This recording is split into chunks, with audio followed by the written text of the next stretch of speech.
السلام عليكم ورحمة الله وبركاته. إن الحمد لله نحمده ونستعينه ونستغفره ونعوذ بالله من شرور أنفسنا ومن سيئات أعمالنا. من يهده الله فلا مضل له ومن يضلل فلا هادي له. وأشهد أن لا إله إلا الله وحده لا شريك له. وأشهد أن محمدًا عبده ورسوله. اللهم صل على محمد وعلى آل محمد كما صليت على إبراهيم وعلى آل إبراهيم إنك حميد مجيد. اللهم بارك على محمد وعلى آل محمد كما باركت على إبراهيم وعلى آل إبراهيم إنك حميد مجيد. يا أيها الذين آمنوا اتقوا الله حق تقاته ولا تموتن إلا وأنتم مسلمون. أما بعد فإن خير الكلام كلام الله وخير الهدي هدي محمد صلى الله عليه وسلم وشر الأمور محدثاتها وكل محدثة بدعة وكل بدعة ضلالة. സ്നേഹമുള്ള സഹോദരന്മാരെ, സഹോദരികളെ, ഒരു മുസ്ലിമായ സഹോദരന് അതല്ലെങ്കിൽ സഹോദരിക്ക് വേണ്ടി നമുക്ക് നിർവഹിക്കുവാനുള്ള ഏറ്റവും പ്രാധാന്യമേറിയ കർമ്മമായ ജനാസ നമസ്കാരം, അതിൻ്റെ മഹത്വം, അതുകൊണ്ട് നമുക്ക് നേടിയെടുക്കാവുന്ന പുണ്യങ്ങൾ, അത് നിർവഹിക്കേണ്ടത് സമൂഹത്തിൽ ആരൊക്കെയാണ് എന്നത് സംബന്ധമായ ഏതാനും കാര്യങ്ങളായിരുന്നു ഇതുവരെ നമ്മൾ സംസാരിച്ചത്.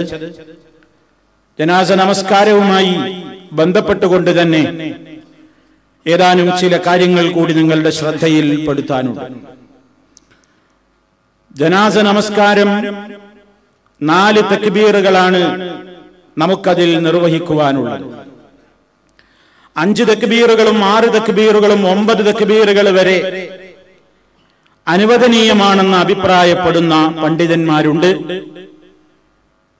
എന്നാൽ പ്രബലമായതും ഏതെങ്കിലും ഒരു രീതി സ്വീകരിക്കുകയാണെങ്കിൽ ഏറ്റവും ഉത്തമവുമായ രീതി 4 തക്ബീറുകൾ നിർവഹിച്ചുകൊണ്ട് നാം ഇന്ന് നടത്തിക്കൊണ്ടിരിക്കുന്ന രൂപമാണ് ജനാസ നമസ്കാരത്തിന്റെ ഏറ്റവും ഉത്തമമായ രൂപം. സാധാരണ നമസ്കാരം പോലെ തന്നെ ആ നമസ്കാരത്തിലും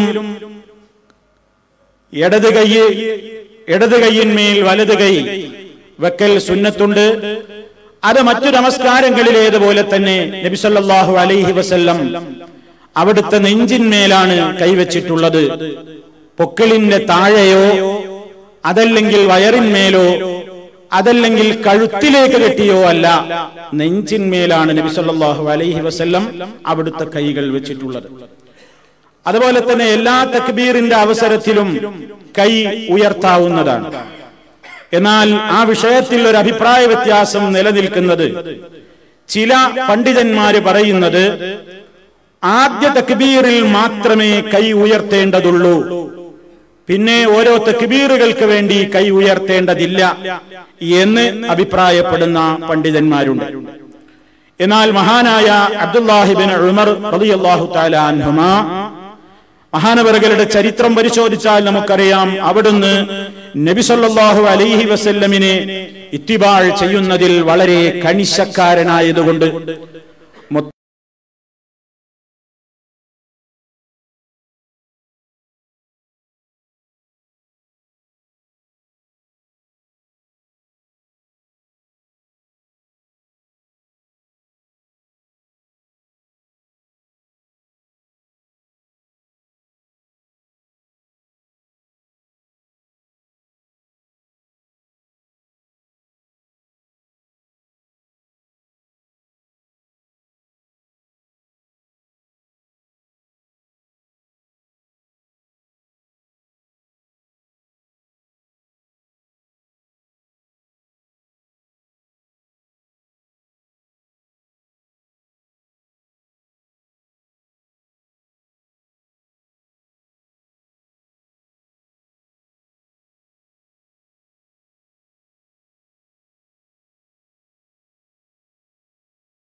മുത്തബിഉസ് സുന്ന, സുന്നത്തിനെ അനുഗമിക്കുന്നയാളെന്ന് പ്രത്യേകമായി മഹാനവറുകളെ പ്രശംസിച്ചുകൊണ്ട് പറയാറുണ്ട്.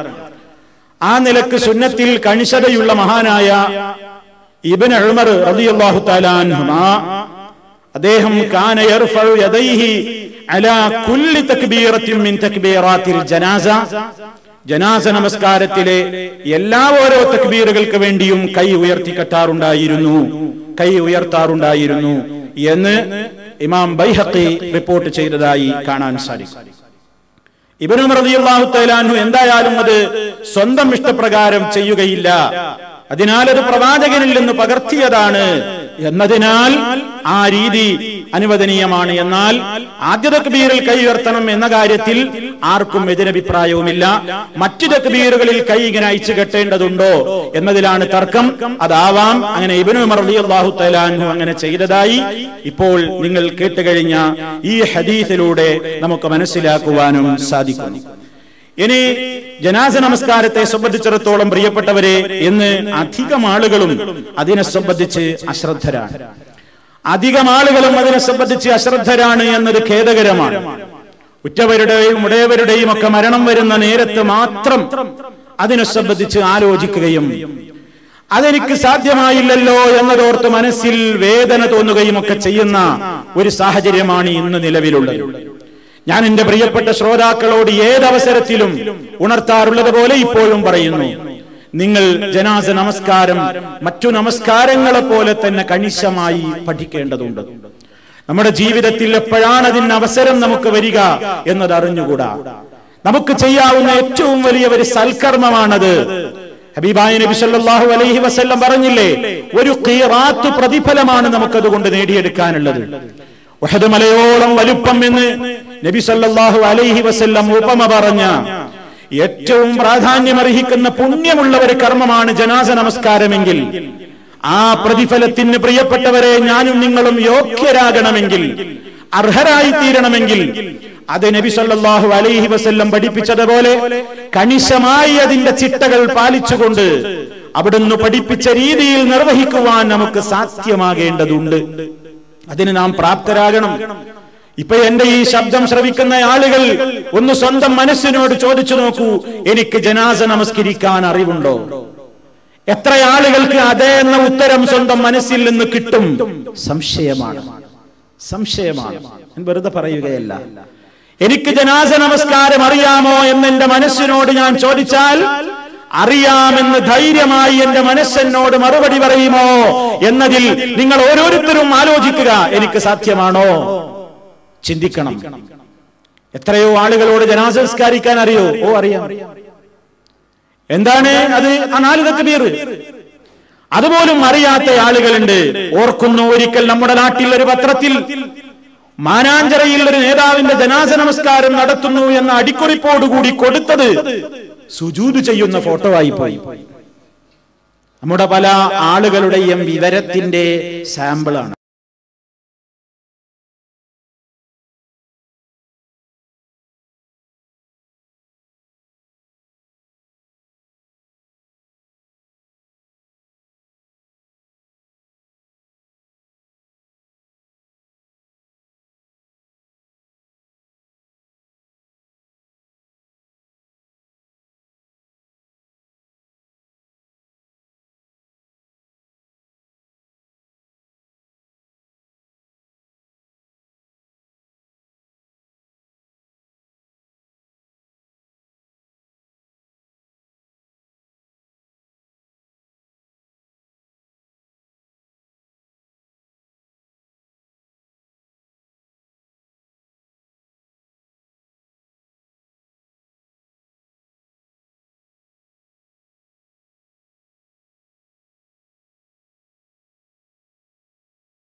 കാരണം അവര് മനസ്സിലാക്കി അവർക്കൊന്നും ഫോട്ടോ ഒന്നും കിട്ടിയിട്ടുണ്ടാവില്ല. ഇപ്പൊ പ്രസ്സിലുള്ള ഡെസ്കിലുള്ള ഏതോ ഒരു ഫോട്ടോ അവർ കൊടുത്തു, അത് ഈദ്ഗാഹിലെ നിസ്കാരമായി പോയി, അവർക്ക് അറിഞ്ഞൂടാ. അപ്പൊ നമ്മുടെ സമൂഹത്തിൽ നല്ലൊരു വിഭാഗം ആളുകൾക്ക് മുസ്ലിമീങ്ങൾക്ക് അറിഞ്ഞൂടാ, മുസ്ലിമീങ്ങൾക്ക് അറിഞ്ഞൂടാ. പലർക്കും ജീവിതത്തിൽ ഇന്നേ വരെ നിസ്കരിച്ചിട്ടില്ലാത്ത ആളുകളുണ്ട്. മരണം നടന്നിടത്ത് പോയി നോക്കി ഇവിടെ തിരിച്ചു പോരും, അവരെ പള്ളിയിൽ കാണില്ല, ജനാസ നിസ്കാരത്തിൽ അവർ കാണില്ല. ഇതിനെപ്പറ്റി അവർക്കൊരു പിടിപാടുമില്ല.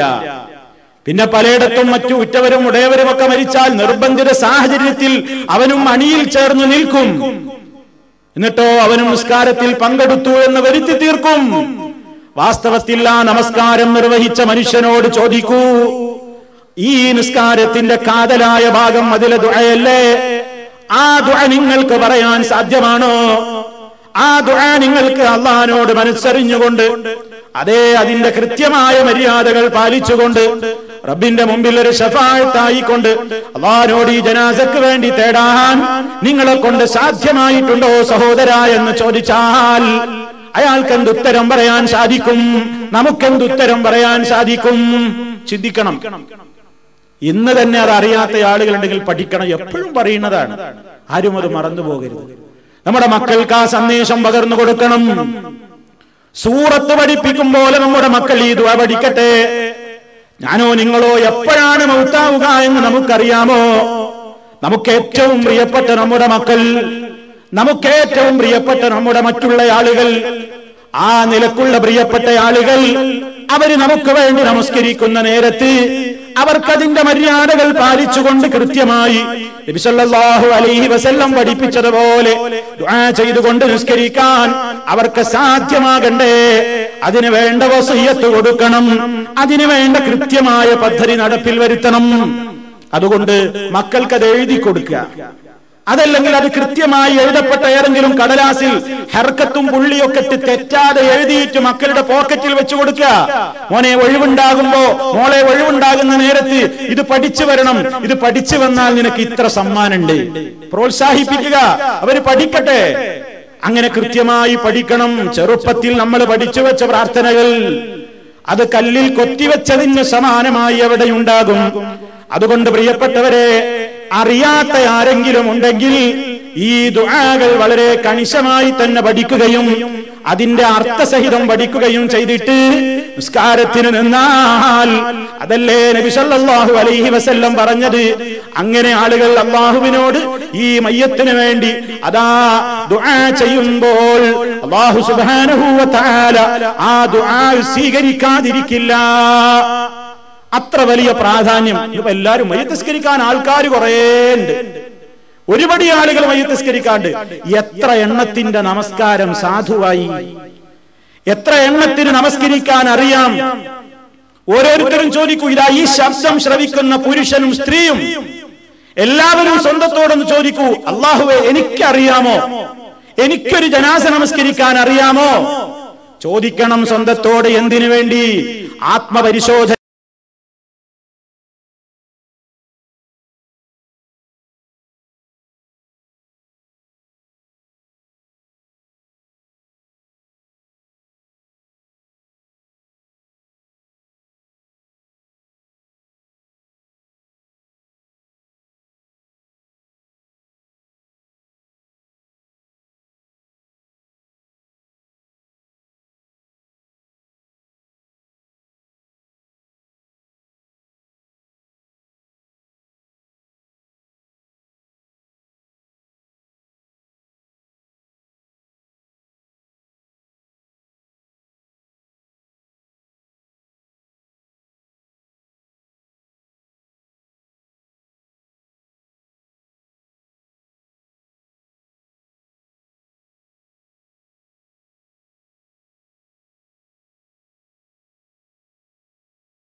ക്ക് വേണ്ടി, കോട്ടമുണ്ടെങ്കിൽ തിരുത്താൻ വേണ്ടി, പോരായ്മകൾ ഉണ്ടെങ്കിൽ നികത്താൻ വേണ്ടി. അതുകൊണ്ടാണ് സൂചിപ്പിക്കുന്നത് ജനാസ നമസ്കാരം 4 തക്ബീറാണ്. അതാ തന്റെ മുന്നിലുള്ള ആ ജനാസക്ക് വേണ്ടി, അല്ലാഹു തആലാക്ക് വേണ്ടി, അതാ ഈ ജനാസക്ക് അല്ലാഹുവിന്റെ അടുക്കൽ നിന്ന് പാപമോചനം കിട്ടാനുള്ള ഏറ്റവും വലിയ നമ്മുടെ പ്രതീക്ഷയാണല്ലോ ആ നമസ്കാരത്തിലൂടെ നാം നിർവഹിക്കുന്നത്. ആ ഉദ്ദേശത്തോടുകൂടി ഇമാമോടുകൂടെയാണെങ്കിൽ ഇമാമോടുകൂടെ എന്ന് നമ്മൾ കരുതിയിട്ട് ആ നിലക്ക് തക്ബീർ ചൊല്ലിക്കൊണ്ട് അതാ നബി സല്ലല്ലാഹു അലൈഹി വസല്ലം നേരത്തെ ഞാൻ പറഞ്ഞതുപോലെ അതാ അവിടുത്തെ നെഞ്ചിൽ കൈവെക്കുന്നു. അതാണ് നിസ്കാരത്തിന്റെ രൂപം. അങ്ങനെ തുടങ്ങേണ്ടത്. എന്നിട്ട് എന്താ ചെയ്യേണ്ടത്? ഒന്നാമത്തെ തക്ബീറിൽ എന്ത് വേണം? ഫാത്തിഹ ഓതണം. എല്ലാവർക്കും അറിയാം ഫാത്തിഹ ഓതേണ്ടത് എങ്ങനെയാണെന്ന്. ഫാത്തിഹ മാത്രമല്ല, ഒരു സൂറത്തും ഓതുകയാണെങ്കിൽ തെറ്റല്ല. ചില ആളുകൾ ധരിച്ചു വെച്ചിട്ടുണ്ട് ജനാസ നിസ്കാരത്തിൽ ഫാത്തിഹയ്ക്ക് പുറമെ ഒരു സൂറത്തും ഓതിക്കൂടാ എന്നൊന്നുമില്ല. ഫാത്തിഹയാണ് നിർബന്ധമായിട്ടുള്ളത്. ഫാത്തിഹയ്ക്ക് പുറമെ ഒരു ചെറിയ സൂറത്ത്, ഇനി അതല്ലെങ്കിൽ അല്പം ഖുർആനിൽ നിന്ന് ഓതുകയാണെങ്കിൽ തെറ്റല്ല. അങ്ങനെയും റിപ്പോർട്ടുകളിലുണ്ട്. രണ്ടാമത്തതിൽ നാം സ്വലാത്ത് ചൊല്ലണം. മഹാനായ നബി സല്ലല്ലാഹു അലൈഹി വസല്ലമിന്റെ പേരിൽ സ്വലാത്തിനെ ചോദിക്കണം. നമ്മുടെ തശഹ്ഹുദുകളിൽ, നമ്മുടെ സ്വലാത്തുകളിൽ, നമ്മുടെ അത്തഹിയാത്തുകളിൽ നാം നിർവഹിച്ചു കൊണ്ടിരിക്കുന്ന ഇബ്രാഹിമിയ സ്വലാത്ത്, അല്ലാഹുമ്മ സ്വല്ലി അലാ മുഹമ്മദിൻ വഅലാ ആലി മുഹമ്മദിൻ കമാ സ്വല്ലൈത അലാ ഇബ്രാഹീമ വഅലാ ആലി ഇബ്രാഹീമ ഇന്നക ഹമീദും മജീദ് അല്ലാഹുമ്മ ബാരിക് അലാ മുഹമ്മദിൻ വഅലാ ആലി മുഹമ്മദിൻ കമാ ബാരക്ത അലാ ഇബ്രാഹീമ വഅലാ ആലി ഇബ്രാഹീമ ഇന്നക ഹമീദും മജീദ്. ഈ സ്വലാത്ത് നമുക്കറിയാവുന്നതാണല്ലോ, നിസ്കാരത്തിൽ നാം നിർവഹിക്കുന്നതുമാണല്ലോ. അതിന്റെ വിശദമായ അർത്ഥത്തിലേക്കും വിവരണത്തിലേക്കും ഞാനിപ്പോൾ പോകുന്നില്ല. നമ്മൾ പലതവണ വിശദീകരിച്ചു പോയതാണ്. ഇനി പ്രിയപ്പെട്ടവരെ, ആ 3ാമത്തെയും 4ാമത്തെയും തക്ബീറുകൾ, അതിലാണ് പ്രാർത്ഥനയുടെ ഏറ്റവും പ്രധാനപ്പെട്ട സന്ദർഭം. നമ്മുടെ ആ നമസ്കാരത്തിന്റെ ഏറ്റവും പ്രധാനപ്പെട്ട ജീവനും അത് തന്നെയാണ്. എന്തിനു വേണ്ടിയാണ് ജനാസ നമസ്കാരം നിർവഹിക്കപ്പെടുന്നത്? അതാ ആ നമസ്കരിക്കുന്ന മനുഷ്യന്മാര് മുഴുവനും ഈ ജനാസക്ക് വേണ്ടി അല്ലാഹുവോട് ദുആ ചെയ്തുകൊണ്ടിരിക്കുകയാണ്, അല്ലാഹുവോട് ശുപാർശ പറഞ്ഞുകൊണ്ടിരിക്കുകയല്ലേ.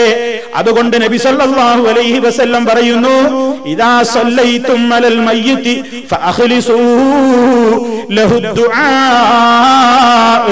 നിങ്ങൾ മയ്യത്തിന് മേൽ നമസ്കരിക്കുകയാണെങ്കിൽ, നിങ്ങൾ മയ്യത്ത് നമസ്കാരം നിർവഹിക്കുമ്പോൾ ഫഅഖ്ലിസൂ ലഹു ദുആ, ആ മയ്യത്തിന് വേണ്ടി ആത്മാർത്ഥമാക്കണേ നിങ്ങളുടെ ദുആയിലൂടെ. ദുആ ആത്മാർത്ഥമായി തീരണം എന്നാണ്. എപ്പോഴാ ഒരു ദുആ ആത്മാർത്ഥമാവുക? ഒരു ദുആ നമുക്ക് ആത്മാർത്ഥമായി ചൊല്ലാൻ എപ്പോഴാ സാധിക്കുക? പ്രിയപ്പെട്ടവരെ, നബി സല്ലല്ലാഹു അലൈഹി വസല്ലം പറയും, നിങ്ങൾ ആത്മാർത്ഥമായി പ്രാർത്ഥിക്കൂ. ഒരു ദുആ ആത്മാർത്ഥമായി നമ്മുടെ മനസ്സിൽ തട്ടൽ എപ്പോഴാണ്? നമുക്കതിന്റെ ആശയം അറിയുമ്പോഴല്ലേ. നിസ്കാരം കഴിഞ്ഞിട്ട് റബ്ബേ എന്റെ രോഗം ശിഫയാക്കണേ അല്ലാ, നരകത്തിൽ നിന്ന് എന്നെ രക്ഷിക്കണേ അല്ലാ,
ദാരിദ്ര്യമുണ്ട് റബ്ബേ, കടങ്ങളുണ്ട്, ഒരുപാട് പ്രയാസങ്ങളുണ്ട്, ബുദ്ധിമുട്ടുകളുണ്ട്, ഉറ്റവരുടെ രോഗങ്ങളുണ്ട്, പ്രയാസങ്ങളുണ്ട് എന്നൊക്കെ നമ്മൾ ഇങ്ങനെ നമുക്കറിയാവുന്ന ഭാഷയിൽ മലയാളത്തിൽ ഇങ്ങനെ മനസ്സിൽ നിസ്കാരത്തിന്റെ ഒക്കെ ശേഷമോ മറ്റു ഘട്ടങ്ങളിലോ ഒക്കെ നമ്മൾ പറയുമ്പോ സാധാരണ പോലെയാണോ എന്റെയും നിങ്ങളുടെയും കണ്ണുകൾ കണ്ണുനീരണിയാറില്ലേ?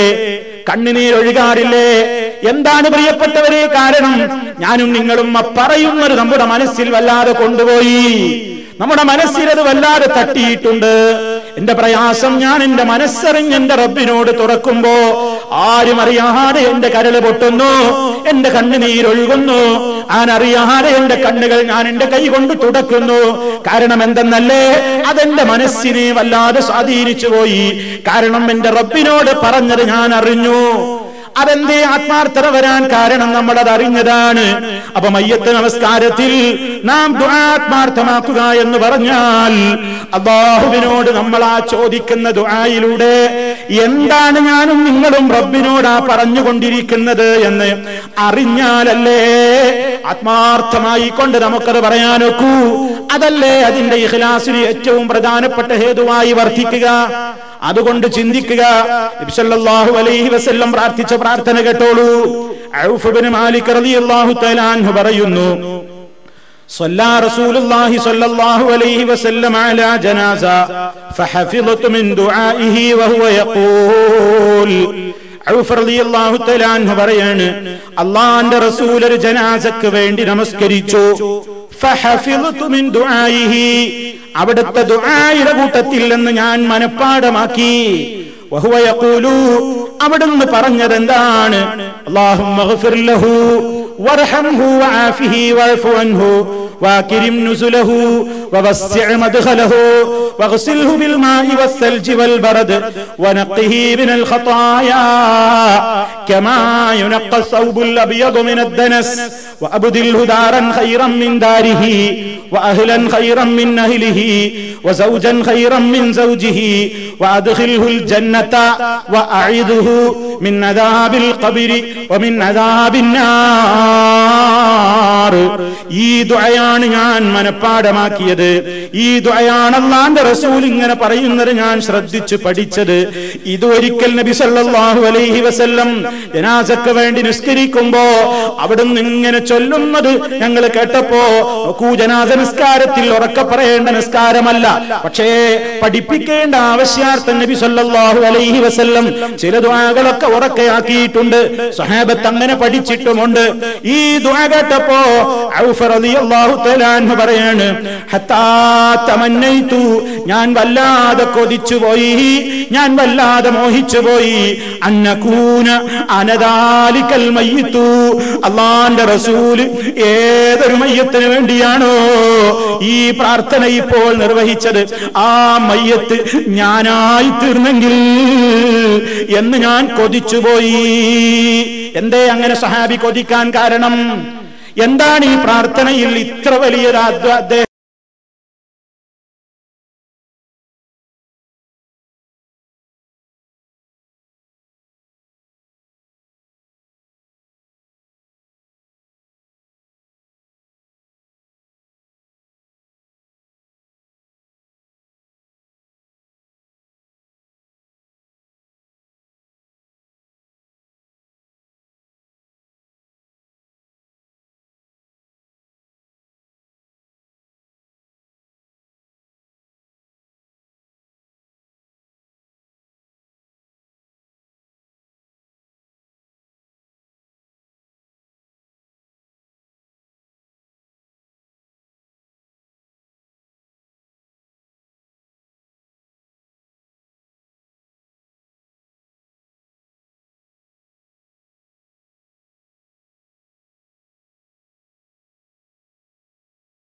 സ്വാധീനിച്ചത്.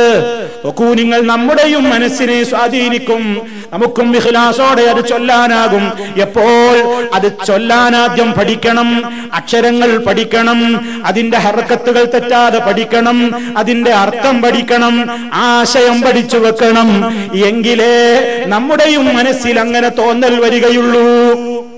എന്താണ് ഇവിടെ ഇതിന്റെ ഉദ്ദേശം? അല്ലാഹുമ്മ ഗ്ഫിർ ലഹു, അല്ലാഹുവേ ഈ സഹോദരന് നീ പുറത്തു കൊടുക്കണേ. അല്ലാഹുമ്മ ഗ്ഫിർ ലഹു, ഈ മയ്യിത്തിന് നീ പൊറുക്കണേ അല്ലാഹ്. പൊറുക്കുക ഗഫറ എന്ന് പറഞ്ഞാൽ, ഗഫറ എന്ന് പറഞ്ഞാൽ അദ്ദേഹത്തിന്റെ ജീവിതത്തിൽ വന്നുപോയിട്ടുള്ള പാപങ്ങൾ മുഴുവനും അല്ലാഹുവേ മാലോകരറിയാതെ നീ മൂടി വെക്കണേ. ആളുകൾ അറിയാതെ പരലോകത്ത് മഹ്ശറിലെത്തുമ്പോ ഈ മയ്യത്തിൽ നിന്ന് സംഭവിച്ചിട്ടുള്ള പാപങ്ങളൊന്നും ആളുകൾ കാണാതെ അറിയാതെ അവരുടെ മുമ്പിലേക്ക് പ്രദർശിപ്പിക്കപ്പെടാതെ റബ്ബേ നീ അത് മൂടി വെച്ചുകൊണ്ട് മറച്ചു വെച്ചുകൊണ്ട് പുറത്തു കൊടുക്കണേ. വർഹംഹു, ഈ മയ്യത്തിനോട് നീ റഹ്മത്ത് ചെയ്യണേ, കരുണ ചെയ്യണേ അല്ലാഹ്. വആഫിഹി, അദ്ദേഹത്തിന് ശിക്ഷയിൽ നിന്ന് രക്ഷ നൽകണേ. ആഫി എന്ന് പറഞ്ഞാൽ സൗഖ്യം നൽകണേ റബ്ബേ. ഖബറിൽ എന്ത് ആരോഗ്യമാണ് നൽകപ്പെടേണ്ടത്, ഖബറിൽ എന്ത് സൗഖ്യമാണ് നൽകപ്പെടേണ്ടത് നമുക്ക് വിശദീകരിക്കാനുണ്ടല്ലോ. ഖബറിലെ ഭീകരമായ ശിക്ഷകളെ സംബന്ധിച്ച് ആ ശിക്ഷകൾക്ക് വിധേയനാവാതെ ഈ മയ്യത്തിന് നീ സൗഖ്യം നൽകണേ അല്ലാഹ്. ശിക്ഷകളിൽ നിന്ന് രക്ഷ നൽകണേ. വഅഫു അൻഹു, അദ്ദേഹം മനുഷ്യനല്ലേ, ജീവിതത്തിൽ ഒരുപാട് സംഭവിച്ചുണ്ടായിരിക്കാം, ഒരുപാട് തെറ്റുകൾ വന്നിട്ടുണ്ടായിരിക്കാം, ചെറുതും വലുതുമായ ദോഷങ്ങൾ സംഭവിച്ചിട്ടുണ്ടായിരിക്കാം, പോരായ്മകളുള്ള മനുഷ്യനായിരിക്കാം. സർവ പോരായ്മകളും സർവ തെറ്റുകളും മാപ്പാക്കണേ അല്ലാഹ്. അതാണിപ്പോ നമ്മൾ ഇതുവരെ പറഞ്ഞത്. അല്ലാഹുമ്മ ഗ്ഫിർ ലഹു വർഹംഹു വആഫിഹി വഅഫു അൻഹു. പിന്നെ പറയുന്നു വഅകിരിം നുസുലഹു. നുസുല് എന്ന് പറഞ്ഞാൽ ഒരതിഥിക്ക് അതിഥേയൻ ഒരുക്കി വെക്കുന്ന ഏറ്റവും നല്ല